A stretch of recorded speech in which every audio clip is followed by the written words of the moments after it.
designed to encourage, empower, and educate real estate professionals by sharing best practices from business leaders that are proven winners. I'm your host, Kyle Malnati, and this is Calibrate Real Estate. Broadcasting from the Mile High City, thank you for tuning in to the Calibrate Real Estate Podcast. I'm your host, Kyle Malnati. Our thought leader, our influencer of the week is Rebecca Donatelli. Rebecca is a team leader with McDowell Homes Real Estate Services, and Rebecca works in a market that I think is going to be really interesting for everybody to hear about.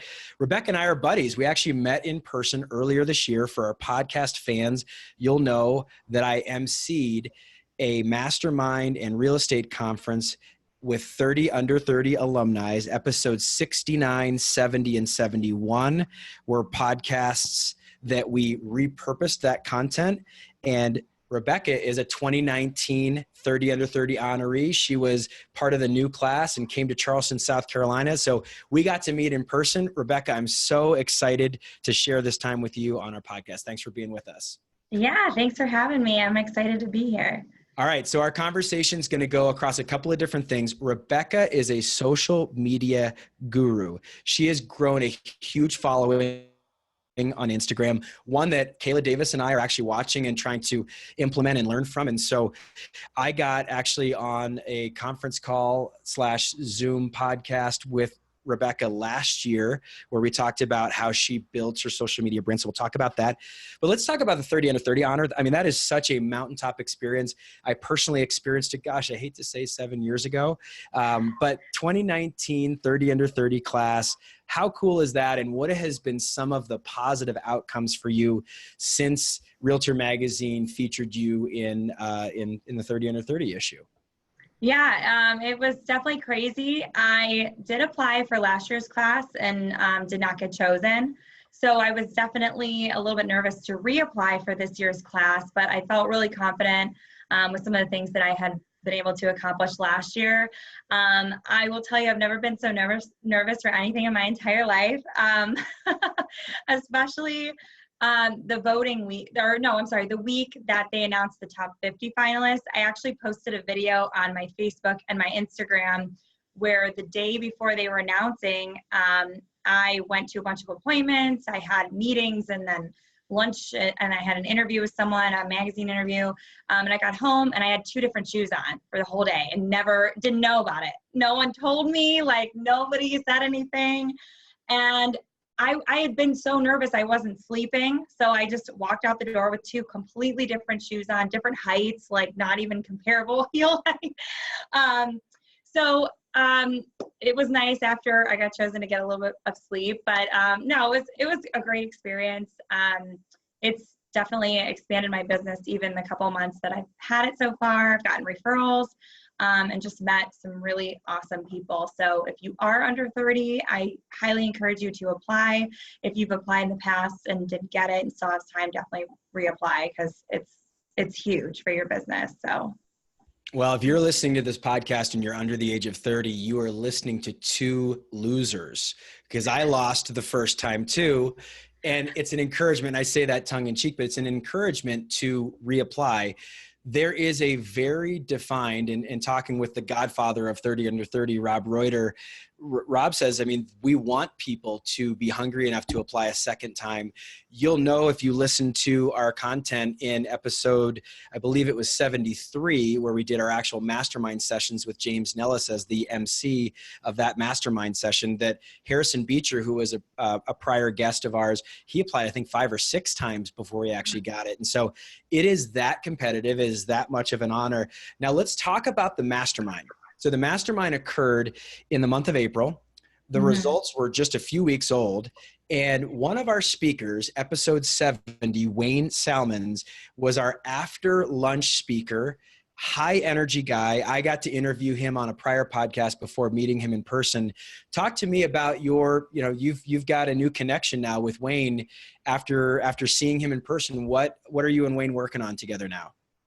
Yeah, so I heard Wayne speak at the Mastermind 30 Under 30 Mastermind in Charleston. He was just awesome, had some great stories to tell. And I had been thinking about hiring a real estate coach for a while. A lot of them are pretty pricey. And I felt like a lot of them, some of the things that they said either on their YouTube channels or just things that I'd heard didn't really fit in with my market. I'm in Cleveland, Ohio. We're not a luxury market by any means.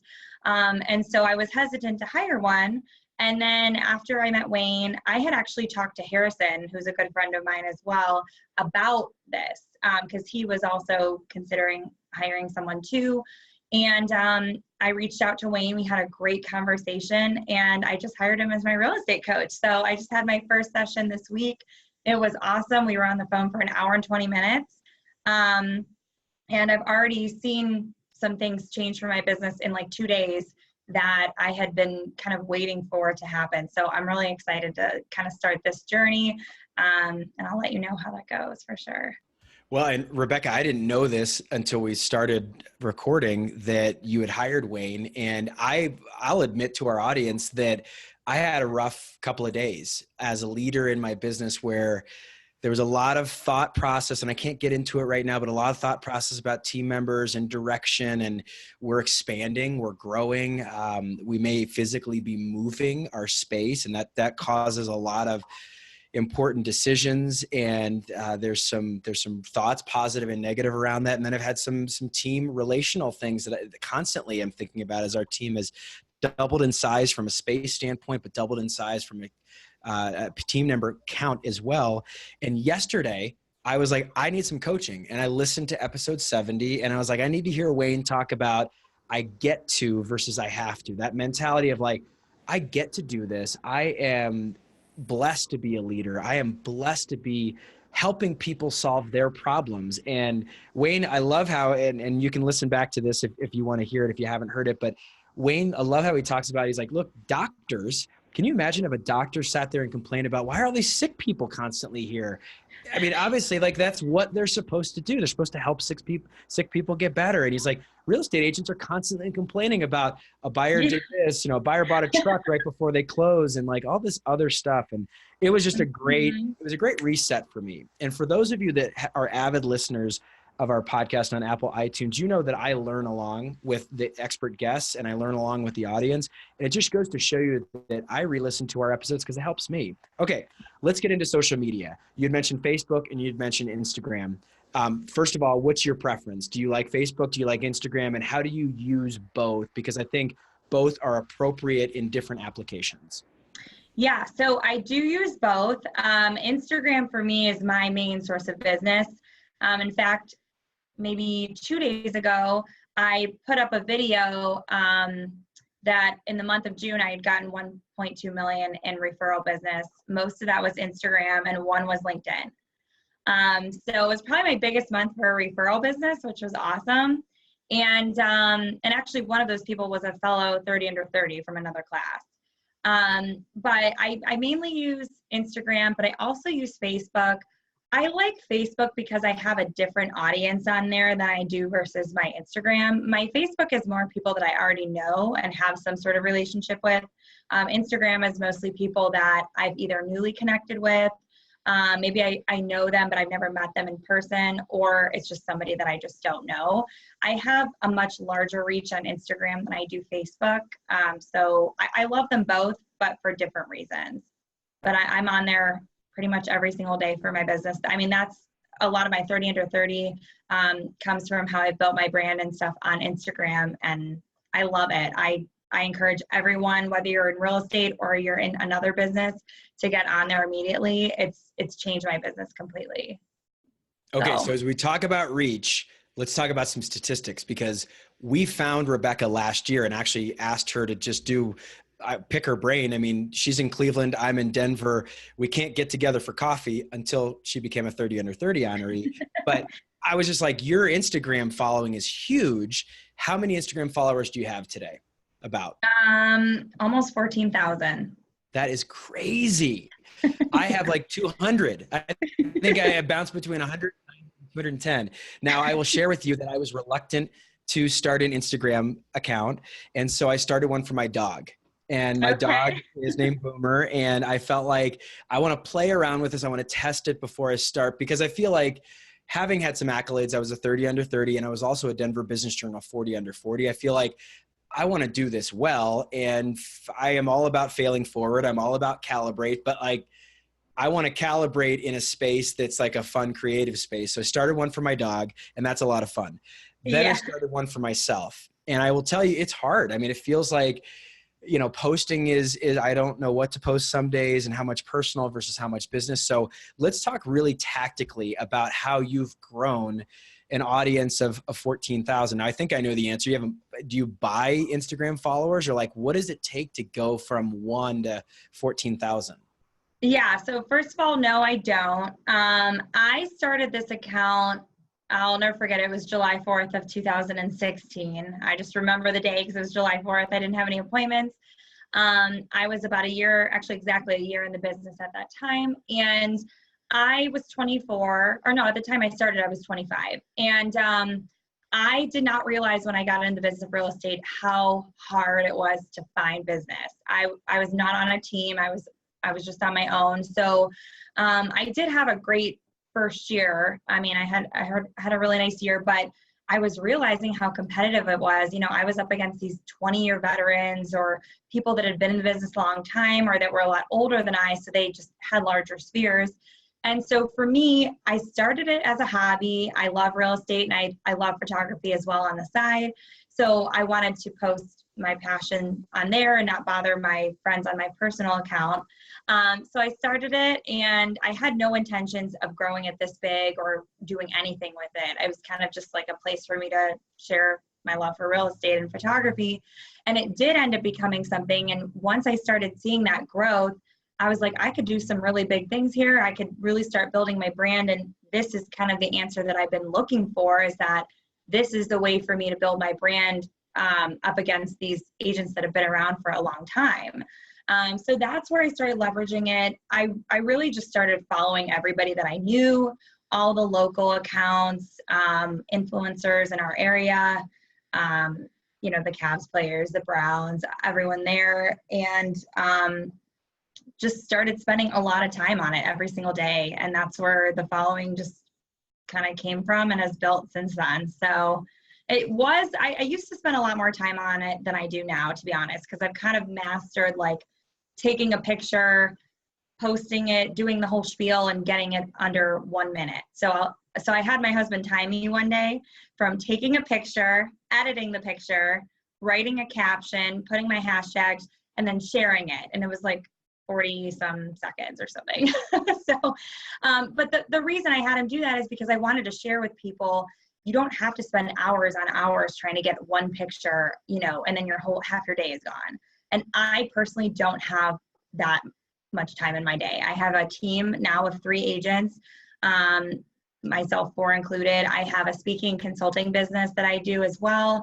And then I have pretty heavy board involvement, you know, on top of all my business. So I just don't have that time.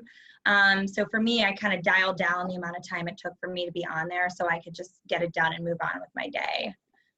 That is awesome. I'm thinking of the pizza commercial where you've got the guy that can pack pizza boxes, you know, and he's like the record holder of how many pizza boxes can I pack, and you know, and I think that's great.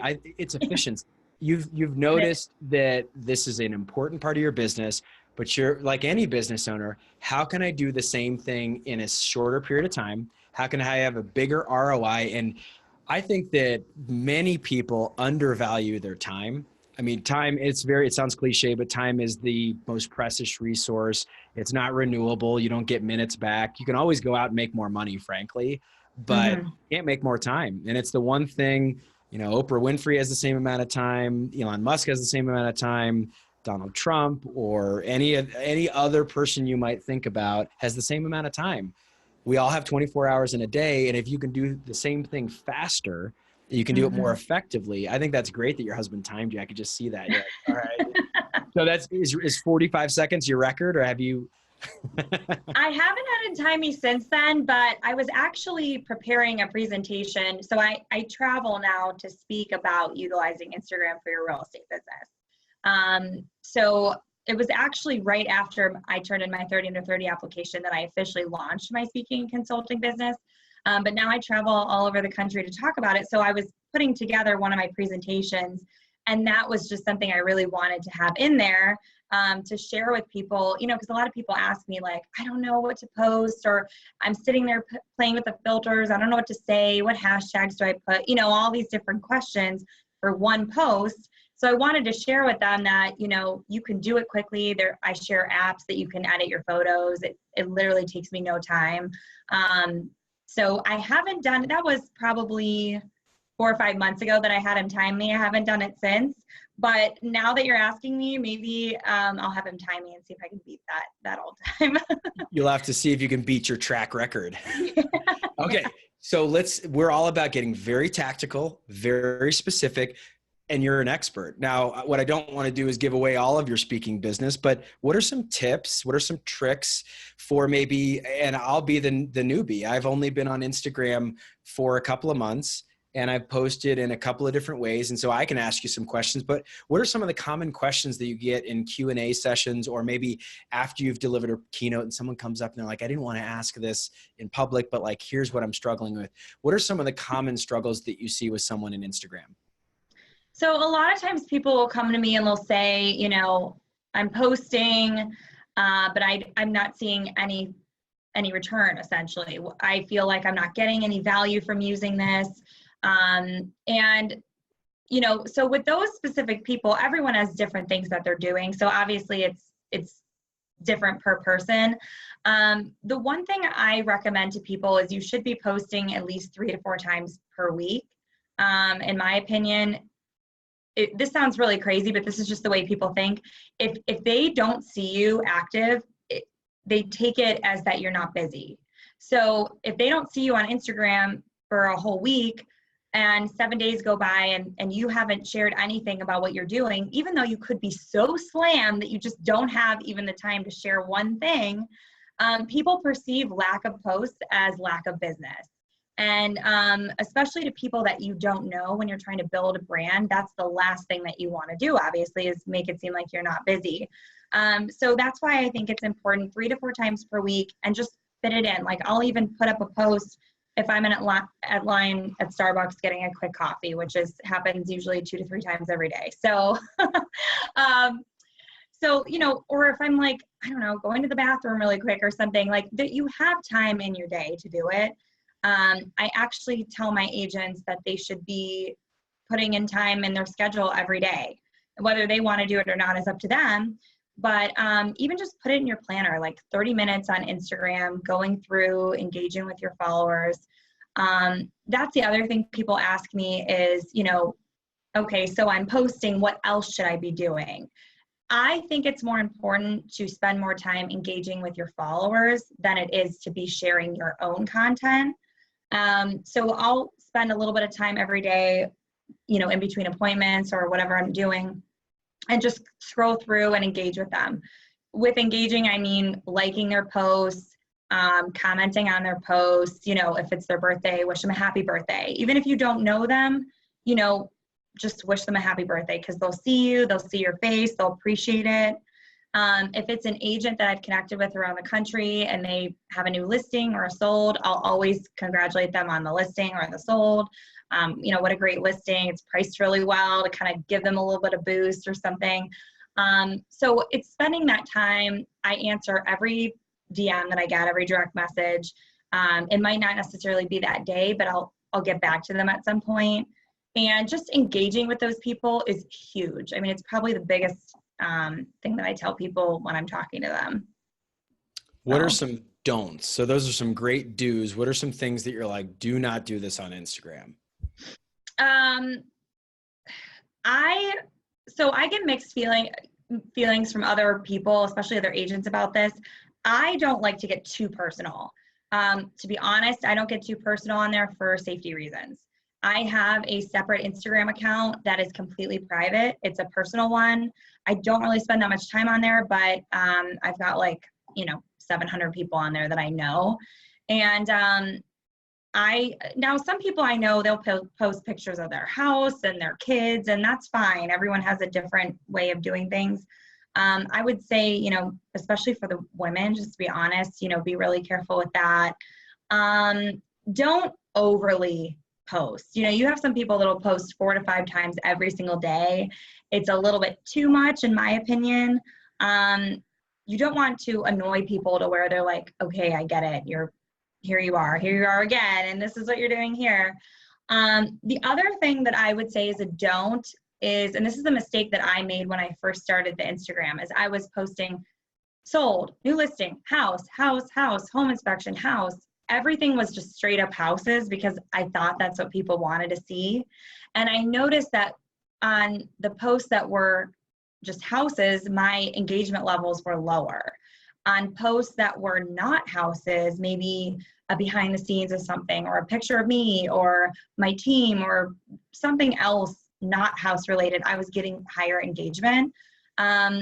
Try to show people other things that you're doing besides just selling houses, because as realtors, that's what we do. We sell houses and people understand that.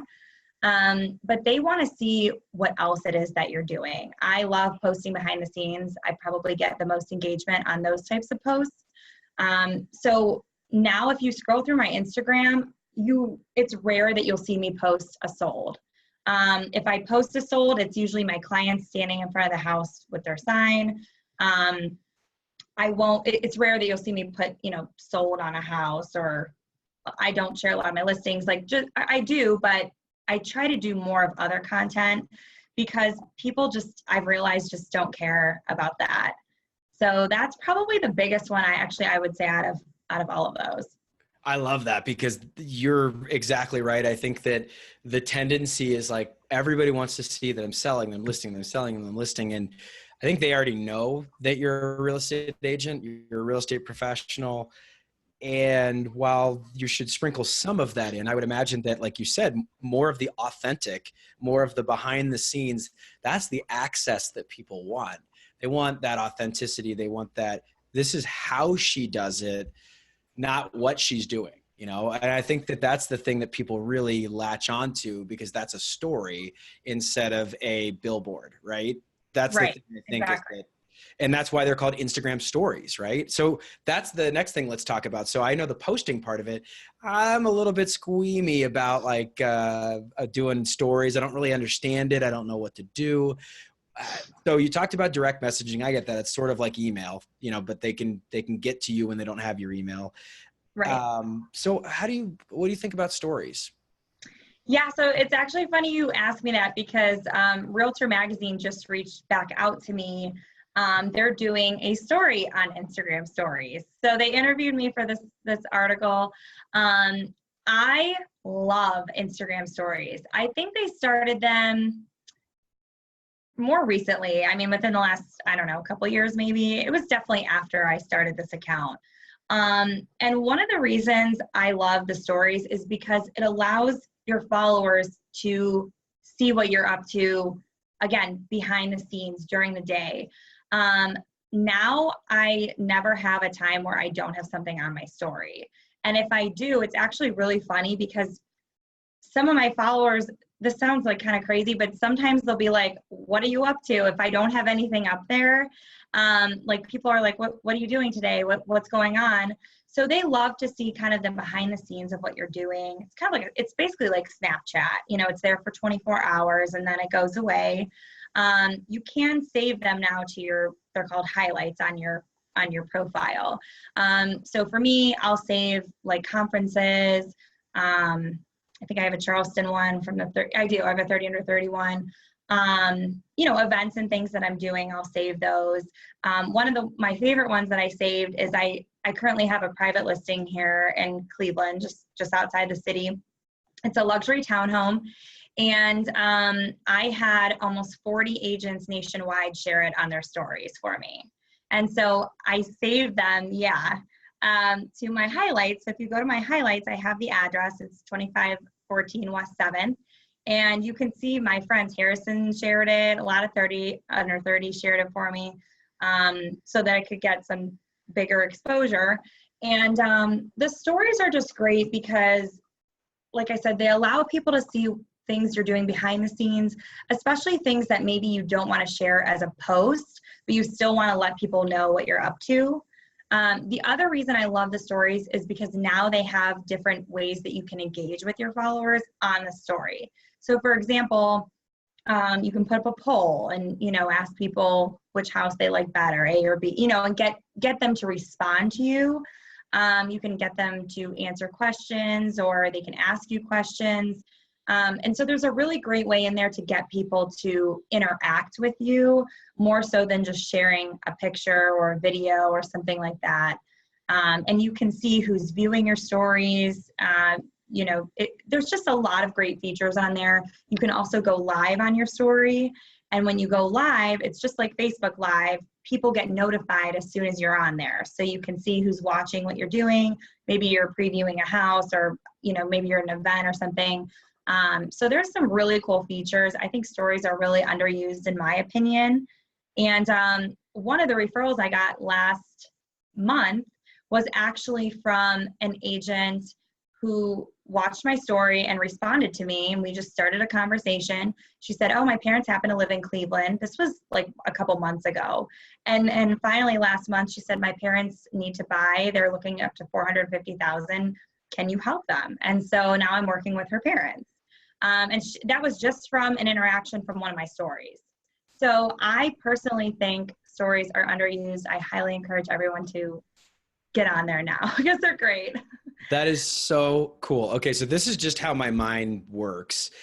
And I learn along with the audience. So bear with me here, but I just created a little acronym, and maybe you can sprinkle this into some of the content that you do when you speak about Instagram. But I think that this all comes down to you've got to care. CARE. And what I heard in everything Rebecca said for the last couple of minutes was consistency. That's the C. Authenticity. That's the A. Reach is the R, and engagement is the E, or engage with your, so consistency, frequency. I love that. Right? I'm writing that down right now. You can steal it. It's yours. Okay. So all I did was just summarize your thoughts, but consistency, C, authentic or authenticity, A, reach, and that's that 40,000 shares or whatever on a story, and then engagement. And that's you've got to be authentic and engage with your followers. So those are connected. You've got to be consistent. You're doing it 3 to 4 days a week, but you're not doing it 3 to 4 times a day. That's too consistent. And it's not authentic either. It's like, okay, I'm faking this. So that's care for me was that was a perfect summary of what you just said. And it helped me just categorize everything. It was great. And it's actually really funny that you kind of came up with this acronym here, because when I present, I start out my presentations by letting people know that I'm not going to be giving them some secret formula to put into their Instagram that's going to bust out all kinds of leads. And the reason I start my presentation like that is because the first time I ever did my presentation, I was in Rochester, New York. It was my first paid, speaking opportunity. And after I was done, this gentleman raised his hand and he said, I had been talking for an hour. And he was like, "Okay, so what do I have to do to get leads?" And I had just gone over content, posting, sharing, engagement, all these things. And I realized he was literally waiting for me to give him some kind of secret code to put into the phone to pop out all these leads. So what I tell people is that I am going to give you a formula during this presentation, but that formula consists of engagement, it consists of consistency, and content. So it's actually really funny that I wrote it down on this piece of paper, that you said that, because I start my presentations by saying the same type of thing. Well, and what I learned from that, and the reason why the acronym is CARE, is you've got to care about your audience. You've got to, this isn't some get rich quick. This is a relationship, and anybody that you have a relationship with, whether it's physically or digitally, you've got to care about that person. It can't be all about you all the time. It can't be here's my listing, here's my sale, here's my, you've got to show, and that's why I love consistency, authenticity, reach, and engagement. I just think it's great. And so that was just my summary of it. But really, it all boils down to you have to care about the people that you're posting for, because they're not going to follow you if you don't care for them. Just like you're not going to get clientele. Everyone's going to see right through that. And that's that genuine, that's that authenticity. Okay. So we are almost at the end of our time together. Time flies when you're having fun. A couple of questions we ask all of our guests, and we're going to have to go through these a little bit quickly. How and why did you start a career in real estate? Honestly, I went to school to be a high school math teacher, and that was not for me, which is funny because I now do teach about, I teach my team and I teach about Instagram. But actually, after I graduated from college, I took a job as an insurance account manager for an insurance company. Hated it. Took a couple months off, and my mom actually recommended that I get into real estate.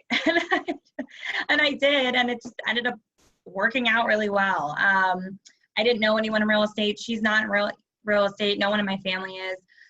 She just recommended it, and I tried it and ended up falling in love with it. So that's my real story about how I got it. I had never thought anything about it. I think I love that. Okay. So you've had some success now, national success. You're a national speaker. You were recognized by Realtor Magazine as a 30 under 30. And I am not saying that this is what that is, but I have heard people, the reason why the 30 under 30 group, and we're now at our 20th year of classes for 30 under 30s. It's the cool club. It's the it club. It's national. It's not always about production. It's about your story. Mm-hmm. Well, a lot of people get bent out of shape when they fail or they make mistakes. And there's a hashtag fail. There's all this stuff around failure when the plan doesn't go perfectly. So I've learned that successful people really learn how to manage failure and dance with failure and be okay with it. They deal with failure differently. How have you learned to handle some failures in your career? Honestly, it's definitely hard. I never was that person that had a real thick skin. So I took a beating pretty hard a couple of times. And actually, there was a moment, it was now 2 years ago, where my broker took me to dinner and she was like, I need to talk to you. And I'm like, okay. And she says, are you getting a divorce? And I was like, what are you talking about? She's like, you've been walking around this office with this like schlumpy look on your face. You're always sad. You're always upset. I think you're getting divorced. And I was like, no, I realized I was just burning myself out because I was beating myself up because I wasn't crazy busy all the time. And I had been through, that typical real estate roller coaster where 1 month's crazy, the next month's dead, and back and forth. And it was starting to burn me out. I was trying to do a lot of things at one time. And I realized, like, if I didn't make a change now, I was going to burn out. And I'd only been in the business at that point for 2 years. So it really kind of opened my eyes to developing a thicker skin and understanding that, honestly, people that, kind of like you said, the best leaders are the ones that fail and fall probably the hardest. And so you just have to keep moving forward. You have to really have a passion for what you're doing. You have to want it. You can't just say you want it and it sounds really good, but you have to be willing to put in the work. There's a lot of haters out there. That's one thing I've started seeing a little bit more recently, just to be honest. And you got to just know that you're doing something right if people are talking, and keep powering through it, for sure. God, I love your authenticity in that answer. That is, that's a really, really hard thing for a mentor to say to you, and then you have that realization and then you make that pivot point. That had to be very humbling, and also then humbling to share it again. But here's the thing, when someone says that to you, and I have had plenty of moments, my mentor in my career when I started 15 years ago was my wife's cousin. It's like an older brother. I'm the oldest in my family, and this guy's 4 years older than me. So it was like the older brother I never had.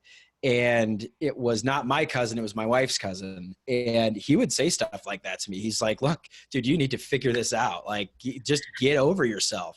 And it's hard. That's really hard to hear. So I appreciate that authenticity. And let's go to some of the fun stuff.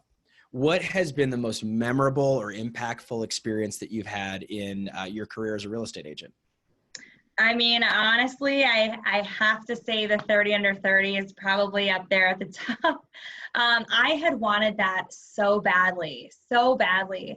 I found out about it pretty early in my career, and I loved it so much because I realized how hard this business was. It's an older business. You know, the average agent is like a 54-year-old woman or something. So I thought it was so cool they were giving this recognition to younger agents who are doing really big things.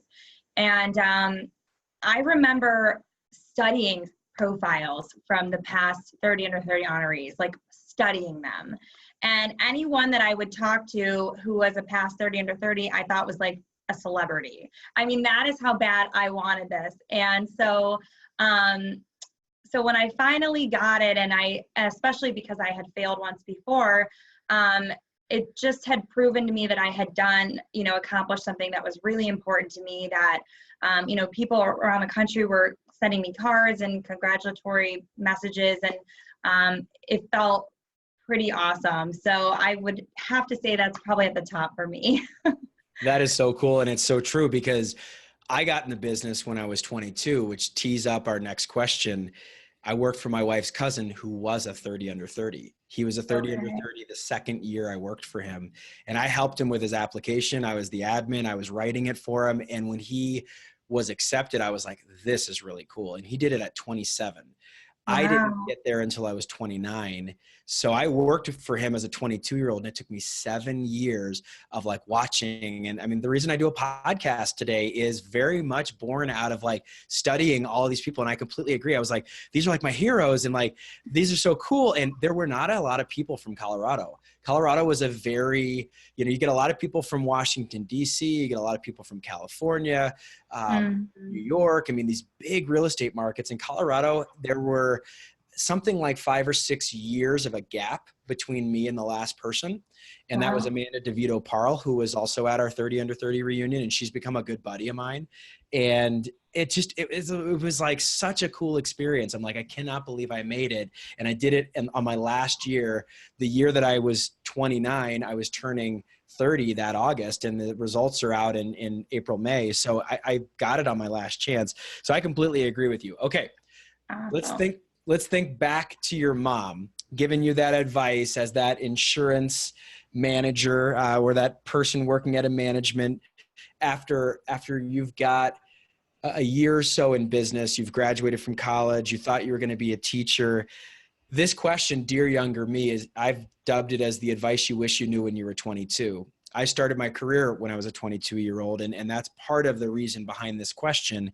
The other part of the reason is that there's a song that you can hear on Christian radio called Dear Younger Me, and you're literally writing a letter to yourself, older, saying, this is the advice I wish I knew when I was 22. So what advice would you impart to our younger audience? There's a lot of aspiring agents that may just be getting into the business. They may be getting right out of college, going right into real estate, or someone like your mom is saying, you're not in the right career, even though you felt like this was the right thing for you. Why don't you pivot and go into real estate? What's the advice that you would wish you have known when you were earlier in your career? The first piece of advice I wish I knew is that my phone was not going to just start ringing as soon as I got my license. I was definitely one of those agents that literally sat around waiting for my phone to ring. And when I realized no one was calling me, I was like, oh my God, I got to figure something else out here. And my first year, my husband and I bought our home, and we were the only people that I knew that bought or sold with me that year. Everyone else were people that I didn't know, that I had worked up relationships with or met or whatever. So I wish I knew that. The other thing I wish is that I had hooked up with a team earlier. I think teams are great. You know, I was fortunate enough to be able to start my own team 2 years ago. And it is really hard getting started in this business, you know, especially if you're younger and you maybe don't have a big sphere. It's really, really hard. You know, there's so many different things to learn, drumming up business, contracts, just a million different things. And having a team is really nice because you have someone there that can hold your hand, can kind of guide you and take you through those rough times. It can be stressful. You have stressful clients, stressful agents, stressful deals.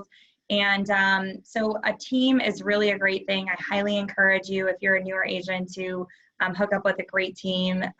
Not necessarily you have to be there forever, but it's just a great way to kind of get going. Those are probably the two big things I wish I knew when I was younger, when I started. All right, I've got a follow-up question, and this is going to become part of our content. I've never done this until I posted to our 30 under 30 group in Facebook. And Rebecca, I mean, when she talks about getting referrals, there are legit referrals.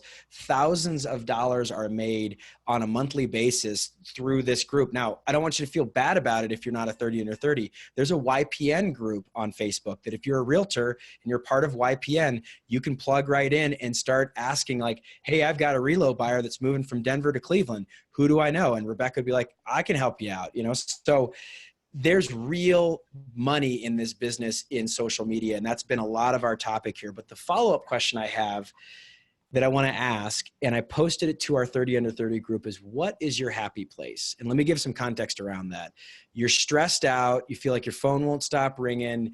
A client busted out of a deal that you thought was the perfect one for them, or you've got the buyers that have seen 50 houses and you still feel like you don't know what they want. Where do you go? And there's a couple of common answers, but where do you go to recenter? Where do you go to feel calm? What is your one or two happy places that help you feel like, okay, I can wash away the stress of the day? So earlier in my career, if I would get stressed out, I would try to figure out the situation right then and there. And what I was realizing is I wasn't thinking clearly because I was so stressed out. So then what I started doing is I started saying, okay, I'm going to put this transaction aside or whatever it is and focus on something else, maybe another client. And then I was realizing I was carrying that stress to the next deal or the next client. So now I actually, if I'm super stressed out to the point where I'm like getting heated, I can't deal with this, I will actually remove myself and go do something that's non-real estate related, even for a half hour or an hour. Maybe I'll go, I wish I could say I go work out quite a bit. I used to, I don't anymore as much. So I'm not gonna lie, but I mean, long runs for me are stress relievers. So, you know, or I drink about 5 of these a day. So I'll go grab a coffee or just do something not real estate related to kind of get my mind off that a little bit. I used to get so stressed out to that point where someone was asking me if I'm getting a divorce. And so now I definitely know how to manage my stress better, and I don't get as worked up about things that are just either out of my control or something I know that it can be handled. But for me, I just remove myself. I go hang out with a girlfriend or, you know, hang out with my dogs and my cats or whatever it is, not real estate related, get my head on straight, and then get back to my day. As crazy as my days are and as packed as they are, I always find the time to do that because otherwise my whole rest of the day is off. So it's just something non-real estate related. It could be any number of things, but Rebecca, I love that because that is, I have been there where you feel like you're cross-pollinating your stress onto other clients, and one client makes you angry and then you're like all amped up and you're like, I agree. You decide you want to take that particular deal and say, I'm not going to talk about that, but I've got this other one I got to talk about. And if you're successful, you're managing 3 to 10 transactions at a time as they're rolling out. And so I have found that the places people go, their happy place, and I did a whole podcast on Happy Gilmore and going to your happy place and like blocking out all the stuff, but it is the funniest things. A guy I work with, it's the car wash. He rolls into a car wash and it's like the rolling, like the little, you know, flappers going up and down on his car wash, the suds, like there's a point where all the wax goes across your windshield and all you see is Technicolor. Like he goes to a different place, literally in that car wash. Part of it's because the noise of the, like the cocoon effect. I've got one other person in our 30 under 30 thing said that they go rollerblading. And I haven't seen someone rollerblading, but you know, maybe whatever. And I've heard people hula hoop. One of the big things is people with their fur babies, you know, they take their dog on a walk. One of my coworkers, our podcast producer, Kayla Davis, she's like a hike. Colorado's got some great topography. I go on a hike. You're near Cleveland, go to the lake, you know, and you're fortunate. You can get right to the lake pretty quickly, but that serene place for me, it's Grand Lake, which is like Lake Tahoe for Colorado type of thing. Wow. So there's just so many places that are people's happy place. Rebecca, this is a phenomenal interview. I am so sad that it's ending. If you've got a second here, what I'd love to do is I'd love to, at the end of our show here, do an Instagram story. I've shared with my podcast audience that I'm learning along. So when we finish, I'm going to have you coach me through an Instagram story and we'll see how that goes. Okay? Will you do that? Okay. So then finally, if you love this episode, we grow by people rating our episodes. A 5-star review on Apple Podcasts would mean the world to Rebecca and I, also to our podcast producer, Kayla Davis. So for Rebecca, for Kayla, I'm Kyle Malnati, the podcast host of the Calibrate Real Estate Podcast. And as I love to say, we will see you around the neighborhood. Thanks, everybody. Bye-bye. Bye. Thanks.